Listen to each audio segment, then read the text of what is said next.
बस ये 5 गलतियां तुम्हें क्लास 10th में नहीं करनी और तुम 95% अपने बोर्ड एग्जामिनेशंस में लेके आओगे। देखो यार, क्लास 10th एक ऐसा ईयर है जहां बहुत सारी एक्सपेक्टेशन हमारी होती है कि इस बार ये कर देंगे, इस बार वो कर देंगे, लेकिन जो भी तुम्हें करना है उसके लिए पढ़ाई करनी पड़ेगी और एक सीरियस वे में पढ़ाई करनी पड़ेगी। अगर एक एवरेज बच्चे की बात करूं तो हर साल वो साल जब भी शुरुआत करता है, क्लास 9th की बात करें, क्लास 10th की बात करें या फिर किसी भी एक पर्टिकुलर क्लास की बात करोगे, जब उस क्लास को वो शुरू करता है एक बहुत स्ट्रांग मोटिवेशन के साथ शुरू करता है, लेकिन जैसे ही 1-2 महीने बीतते हैं, चीज़ें थोड़ी सी हमारे लिए पुरानी होती है, फिर हम धीरे धीरे उसको इग्नोर करना शुरू कर देते हैं और फिर ये हमारा एट लास्ट बहुत बुरा रिजल्ट दे के जाता है। लेकिन इस साल मैं कुछ आपके 5 गलतियां ऐसी बताने वाला हूं जिसको शुरू से अगर तुम सुधार लेते हो और इसको मेंटेन करके रखते हो थ्रू आउट द ईयर, तो मेरे भाई विश्वास मानो, पूरी एक्सपीरियंस के साथ बता रहा हूँ। अगर मैं अपने बारे में बात करूँ तो मैं लगभग 5 से 6 सालों से ऑनलाइन पढ़ा रहा हूँ और उससे भी पहले से मेंटोरशिप कर रहा हूँ इवन IIT JEE के बच्चों को। तो आप समझ सकते हो कि एक्सपीरियंस है चीज़ों को और पेपर का लेवल कैसा आता है, सब कुछ आपके सामने मैं यहाँ खोल के रख दूंगा सिर्फ 5 पॉइंट्स में। लेकिन आपकी जिम्मेदारी है कि उन 5 पॉइंट्स के ऊपर काम करना है पूरे साल और मेहनत आपको कर रही है। सबसे पहले अगर पॉइंट की बात करते हैं, सबसे पहली चीज है क्लियर विजन। देख भाई, अगर तुम्हें मेहनत करना है ना कि मैं क्लास 10th में जाके इतना ले आऊं, इतना ले आऊं, जो भी ले आऊं, तो भैया कितना ले आऊं पहले ये तुम्हारा क्लियर होना चाहिए। हर एक एवरेज बच्चे का ये चीज ही नहीं क्लियर होता है कि मैं पढ़ ही क्यों ना आऊं। देखिए, टॉपर का माइंडसेट होता है कि उसे हर एक सब्जेक्ट में एक्सेलेंट करना है। जरूरी नहीं कि आप सिर्फ 95% के बारे में ही सोच रहे हो कि मैं हर बार 95% ले आऊंगा। नहीं भैया, जरूरी नहीं कि हम 95% के बारे में सोच रहे हैं। हो सकता है हम ये सोचें कि हर एक सब्जेक्ट को प्रॉपर समझ के रखूंगा इस साल। कुछ भी टारगेट हो सकता है, किसी भी तरीके का विजन हो सकता है, लेकिन जो भी विजन है उसे तुम्हें सेट करना पड़ेगा मेरे भाई, तभी तुम आगे कुछ करोगे। ठीक है, तो अगर जो भी गोल है तुम्हारे पास, पहले कमेंट बॉक्स में बताओ। अगर नहीं है तो पहले अभी उस गोल को डिसाइड करो कि हाँ भैया, इस बार क्लास 10th में मुझे 95% लेके आना है, या फिर इस बार जो क्लास 10th के सारे सब्जेक्ट्स मैं ऐसे तरीके से पढ़ूंगा कि आप मुझे किसी भी तरीके से किसी भी स्टेज पर आप पूछेंगे, मैं पूरे के पूरे चैप्टर्स को एक्सप्लेन करने के लायक रहूंगा। तो जो भी तुम्हारा एक गोल है उसको पहले सेट करो, फिर उसके बाद उसके पीछे की मेहनत करो। अगर मैं सेकंड टॉपिक की बात करता हूं, जो सबसे अच्छी चीज है भैया, स्मार्ट स्टडी। देख भाई, भूसे गधे की तरह हमें नहीं पढ़ाई करनी इस साल, बहुत स्मार्ट अप्रोच के साथ पढ़ाई करनी है। और सबसे सिंपल, स्मार्ट भी नहीं कहूंगा इसको, सिंपल अप्रोच कहूंगा, जिससे हमें पढ़ना है, अच्छे तरीके से फॉलो करना है, फिर आगे बढ़ना है। सबसे पहली चीज आ जाती है, किसी भी चैप्टर के लिए अगर आप बात कर रहे हो तो उसकी थ्योरी, किसी भी सब्जेक्ट के लिए बात कर रहे हो तो उसकी थ्योरी भैया बहुत इंपॉर्टेंट होती है। लेकिन उस थ्योरी को कैसे करेंगे उसकी भी हम लोग थोड़ी सी बात करेंगे, लेकिन थोड़ा सा अगर स्टेप वाइज मैनर में चलने की कोशिश करते हैं तो सबसे पहली चीज अपनी थ्योरी। हमने थ्योरी अच्छे तरीके से कर लिया। आपको पहले हर एक चैप्टर के लिए, या तो हम किसी पर्टिकुलर थ्योरी के लिए हम या तो NCERT को सर फॉलो कर लेते हैं, जी सर आप कर लीजिए, या तो किसी एक YT वीडियो को देख लेते हैं, जी सर कर लीजिए, या फिर आपकी कोचिंग में पढ़ा दिया गया है। जहां पर भी ये चीज हो गई है वहां से हमको एक जगह से प्रॉपर थ्योरी को करना है। थ्योरी को देखो 2 तरीके से आप मत करना कि एक बार मैंने स्कूल में पढ़ लिया, फिर एक बार मैंने कोचिंग में पढ़ लिया, फिर एक बार मैं NCERT पढ़ रहा हूं, फिर भी मेरा नहीं बन रहा, फिर मैं चल रहा हूं YouTube पर करने। 4 जगह जब तक तुम घूमोगे, वो थ्योरी 4 अलग अलग तरीके से तुम्हारे दिमाग में जाएंगी और कोई भी एक तरीका सेट नहीं होने वाला। क्योंकि जब एक तरीके से तुम सोचना शुरू करोगे तो स्कूल वाला मेथड याद आ जाएगा, जब स्कूल वाला सोचना शुरू करोगे कोचिंग वाला मेथड याद आ जाएगा। तो हमेशा एक टीचर को आप पकड़ के रखना। अगला point, that will be our अगला पॉइंट, है ना, वो हमारा अगला पॉइंट ही होगा। तो एक चीजों को पकड़ के रखना जहां से तुम्हें अच्छे से चीजें समझ में आती हैं, पहले वहां से थ्योरी कवर करो। उसके बाद आ जाती है प्रैक्टिस प्रॉब्लम्स, कि सर टॉपिक मान लो लेट सपोज हमारे पास है कि मिरर के बारे में, मिरर फार्मूला पढ़ लिया हमने, मिरर की थ्योरी पढ़ ली, रे डायग्राम सारे पढ़ लिए। अब उसके ऊपर क्वेश्चंस लगाने।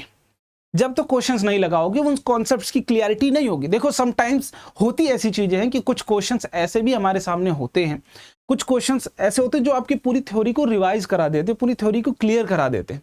तो नो डाउट कभी कभी अगर थ्योरी समझ में नहीं आ रही है तो परेशान नहीं होना है, हम उनकी क्वेश्चंस के थ्रू उन थ्योरी को क्लियर कर लेंगे।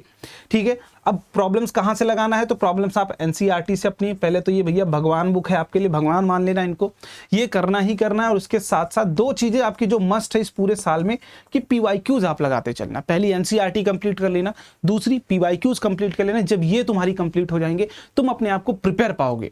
पूरी तरीके से, और लास्ट अपना PYQs ही है। तो हमें स्मार्ट स्टडी करनी है कि पहले चैप्टर की थ्योरी को कवर करना है, फिर उससे क्वेश्चंस को लगा लेना है, और क्वेश्चंस में जहां फंस रहे हैं, और एक जो चीज आ जाती है ये है अपना डाउट। ये जो चीज आ जाती है डाउट, ये खजाना नहीं है, इसको छुपा के नहीं रखना है। टीचर से डरना नहीं है पूरे साल, किसी भी टीचर से, किसी से भी डरने की जरूरत नहीं है तुम्हें बस अपने ऊपर विश्वास रखना है। जो भी चीजें तुम्हारी नहीं सॉल्व हो पाती है, कॉन्सेप्ट में डाउट है वो सबसे जरूरी क्लियर करो। क्वेश्चन में डाउट है एक बार के लिए इग्नोर करोगे चल जाएगा। किसी कॉन्सेप्ट को समझने में कोई भी डाउट आई है तो वो मत मिस करना, क्योंकि वही तुम्हें आगे बढ़ाएगा। अगर तुम छोड़ोगे वही तुम्हें पीछे लेके जाएगा।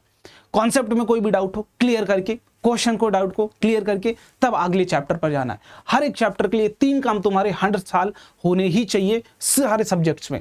पहला चैप्टर कोई भी उठाए, पूरी थ्योरी कंप्लीट है हमारी, पूरे क्वेश्चंस लग गए उसके एनसीईआरटी और PYQs, उसके बाद फिर हम डाउट सारे क्लियर कर चुके हैं, तब जाके हम अगले चैप्टर पर जाएंगे। अदरवाइज अगले चैप्टर पर गए जो डाउट्स छोड़ के जाओगे वही तुम्हारे एग्जाम में आएगा।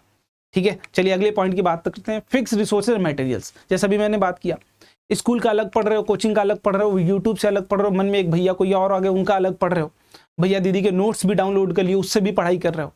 तो जितने अलग अलग मटेरियल्स का यूज करोगे उतना ही तुम्हारा लॉस होगा, और तो इतनी ही चीजें समझ में नहीं आने वाली। एक किसी पर्टिकुलर सोर्स पर फिक्स रहना, जिसमें सबसे पहली चीज आपकी एनसीईआरटी। ये तो भैया भगवान ही है। अगर मैं बात करूं साइंस के लिए तो आपकी हेल्प बुक एनसीईआरटी समझ में नहीं आती, उसके लिए आप एक और बुक फॉलो कर सकते हो एसचैन, या फिर अगर ये भी नहीं समझना तो आप कोई भी एक YT वीडियो देख सकते हो, किसी भी यूट्यूब चैनल को फॉलो कर सकते हो। और अगली चीज जो आ जाती है हमारी PYQs।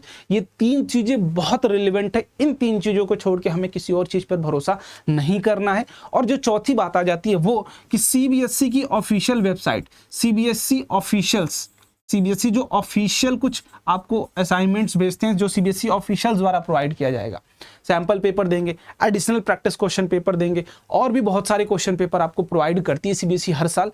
ये भी कर लेना है, फिर हमें इससे ज्यादा और कहीं भटकने की जरूरत नहीं है। तुम्हें बार बार बताया जाएगा ये बुक खरीद लो, वो बुक खरीद लो, यहां से खरीद लो, कुछ खरीदने की जरूरत नहीं। बिलीव मानो, पूरी एक्सपीरियंस के साथ बता रहा हूं, बस इतना कर लेते हो तुम तैयार हो। ठीक है, पूरी तरीके से तैयार हो, तुम्हारी कॉन्सेप्चुअल नॉलेज, डाउट जो आएगा वो नहीं आएगा। इतना कर लो, बोर्ड्स में तुम्हारे 100% क्वेश्चन फंसेंगे, ये गारंटी है मेरी।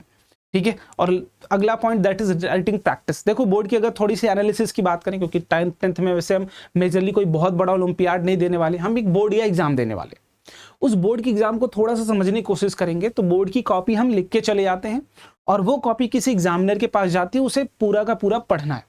और जो भी मैं लिख के आ रहा हूं मुझे इस तरीके से लिख के आना एग्जाम में कि जब पेपर में एग्जाम को जब चेक कर रहा हूं, पेपर को जब हमारा एग्जामिनर चेक कर रहा हो, उसको पढ़ने के बाद सारी चीजें एकदम अच्छे तरीके से समझ में आ जाए। और हो सकता है इसकी प्रैक्टिस आपको बचपन से नहीं हो। ठीक है, तो कुछ नहीं करना, थोड़े थोड़े काम करने हैं। राइटिंग प्रैक्टिस, अपनी प्रेजेंटेशन स्किल को थोड़ी सी सुधारनी है। ये चीज आपको इस चैनल पर मैं आगे बताते रहूंगा। मैं हूं यार यहाँ पर, पूरी 10th आपकी बेस्ट कराऊंगा, इसकी जिम्मेदारी मेरी रहेगी। बस आपका काम है इस चैनल को सब्सक्राइब करके रखना, फॉलो करके रखना। पूरे साल आपकी मदद करता रहूंगा, और बोर्ड्स में नो डाउट आपके अच्छे परसेंटेज भी दिलवाऊंगा, इसकी गारंटी मेरी है। बस तुम्हारा गोल क्या है वो कमेंट बॉक्स में जरूर बताते रहना। अब हमें पूरे साल क्या करना है, थोड़ी थोड़ी प्रैक्टिस करनी है राइटिंग स्किल्स की, कि जो भी हम पूरे लंबे लंबे पैराग्राफ में आंसर ना दे रहे हो, हम पॉइंट बाय पॉइंट आंसर दे रहे हो। मतलब हमारी पूरी की पूरी एक प्रेजेंटेशन स्किल्स सुधर के आनी चाहिए, ग्रेडेड फॉर्मेट में आनी चाहिए। हम 9-10 तक क्या करते हैं मुझे नहीं पता, 9th में क्या किया था हमने, 8th में क्या किया था कुछ नहीं पता, लेकिन 10th में हम अपने फॉर्मेट को बदलेंगे, हम लिखना सीखेंगे, हम प्रेजेंटेशन को बहुत इंप्रूव कर देंगे अपने। ठीक है, इतना काम कर लेना है। 4 गलतियां हमारी होगी, जो इन चारों को रिपीट नहीं करना है आपको।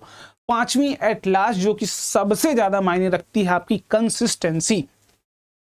कंसिस्टेंसी की डेफिनेशन बहुत अलग होती है। आपके दिमाग में ये बैठा होगा कंसिस्टेंसी भैया 10 आवर डेली, 10 घंटे डेली अगर नहीं पढ़ रहा हूं तो ये कंसिस्टेंसी नहीं।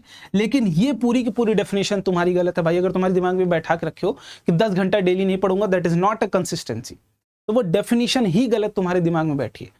कंसिस्टेंसी का ये मतलब है कि सपोज मैं अगर 2 आवर मिनिमम कहीं पढ़ रहा हूं, 2 आवर, तो मैं ये 2 आवर मेरा डेली बेसिस पर होगा। ये 2 आवर मेरा जो होगा ये डेली बेसिस पर होगा। ऐसा नहीं कि मैं किसी दिन 3 घंटे पढ़ रहा हूँ, किसी दिन 8 घंटे, किसी दिन कुछ भी नहीं। पता चला 2-2, 3-3 दिन कुछ नहीं, शादी में चले गए, मौसी की, दीदी की, पापा की, किसी की शादी में चले गए, है ना। ये अगर तुम गलती कर रहे हो तो ये नहीं करना है हमको। इस पूरे साल हमें मिनिमम जो हमारा एक आवर क्राइटेरिया सेट करके रखना है कि 2 घंटे या 3 घंटे या 4 घंटे। तुम्हें 8 घंटे वैसे भी नहीं पढ़ना, 3 घंटे तुम्हारे लिए सफिशिएंट है। अगर वो 3 घंटे तुम डेली बेसिस पर करते हो, तुम्हारी कंसिस्टेंसी मेंटेन है, और यही हमें डेली करना है। हमें कंसिस्टेंसी को ब्रेक नहीं करना है, क्योंकि ये दिखता नहीं है, उस टाइम तो लगता है चलो नॉर्मल है, हम आज गैप ले लेना नॉर्मल है, लेकिन भाई 2-3 दिन जैसे गैप करते चले जाओगे, ये बैकलॉग्स में फॉर्मेट में क्रिएट होके आता है, और फिर तब समझ में आती है कंसिस्टेंसी की कीमत, जब लास्ट दिन तुम रिजल्ट वाले दिन खड़े रहोगे अकेले। ठीक है, तो आई होप ये 5 मिस्टेक आप इस साल नहीं करोगे और बोर्ड्स में 95% लेके आओगे। वीडियो अच्छी लगी हो तो लाइक जरूर कर देना, सब्सक्राइब यार कर देना, क्योंकि उससे मोटिवेशन मिलता है, और अपने दोस्तों तक शेयर भी कर देना। मिलते हैं अगले वीडियो में, बाय बाय, जय हिंद।